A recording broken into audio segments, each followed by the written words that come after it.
Hey y'all, welcome back to the Pharaoh Kitchen. Today we're going to do something a little bit different. We're going to broil some fish.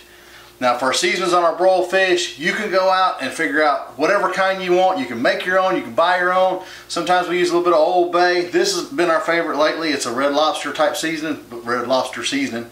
But this is really good. It's not overly salty. It's got a good flavor to it. It's not a whole lot of heat to it. So we like this one a whole lot. Of course, I'm also going to touch it up with a little bit of lemon pepper. Citrus and fish, hand in hand.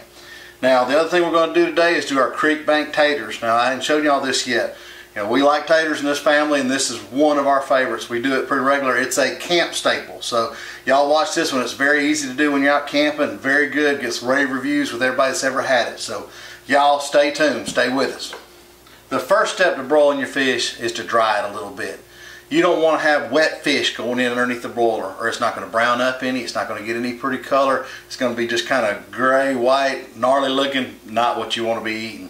So remember, set it out, get it to come up a little bit to room temperature so you're not putting cold fish in there.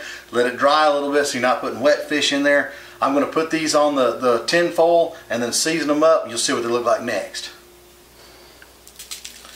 I'm going to sprinkle the seasonings on now. It may look a little heavy to you, but remember I said this stuff isn't salty.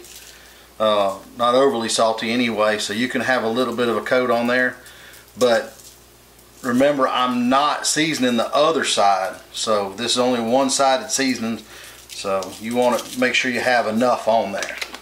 I'm going to come right on top with the lemon pepper. And this stuff smells good already and ain't even cooked.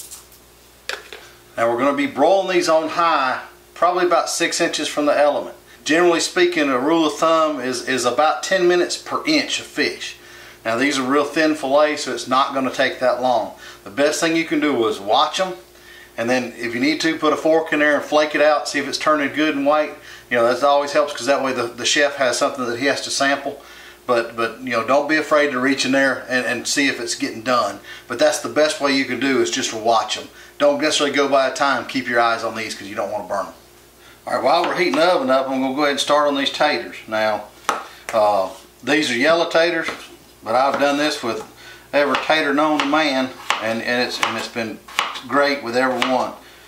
I'm cutting them up with big enough pieces. We like to dip them in sour cream, stuff like that, so I like to have a big enough piece, but the main thing is just getting it thin enough that it'll fry pretty quickly. They actually got their name from my daddy, who as a boy said they'd go, you know, off fishing and holler out a spot on the creek bank, build them a little old fire and fry their fish and fry their taters right there on the creek bank. So that's how Creekbank Taters got their name, and it's been with us ever since. Alright, while we're bringing our oil up, now we're shooting for 350 over here. That's what I want to drop them in at. I'm going to go ahead and season these. Now, this is, you put way more on here than what you think you need, because it's going to lose a lot in the frying. Alright y'all, just hit 350. We're going to go ahead and put these in. Now watch yourself, because they will splatter up on you. Don't want to get you burned. Don't crowd your pan on these. I'd rather do 2 or 3 cookings and end up with crispy taters than get done with one cooking that nobody wants to eat. So remember that tip. Alright, while the last batch of taters is finishing up, I got the broiler hot. I'm going to go ahead and put these in. It's about 6 inches or so from the element. Just keep your eye on them.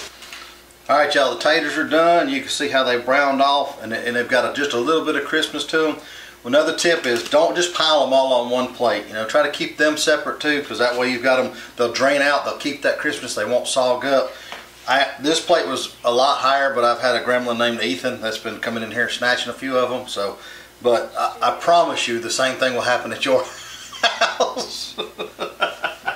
Alright y'all, the broiled fish came out just like I like it. It's a little bit brown, it's got a nice texture to it, but this is just like we like it. This stuff is awesome over some rice, couscous, stuff like that, but we love it with these Creekbank Taters.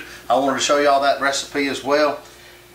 When you make these, serve them a little bit of sour cream, because they're really good for dipping. They're perfect size. Like I said, it's an awesome thing to do in camp. They're really easy to do just over your fire in camp, so this is something we do regular when we're out in the tents. So hope y'all like this, and like I said before, I may not beat Bobby Flay, but I can beat being hungry, I promise you that. Thank you for watching. Y'all take care.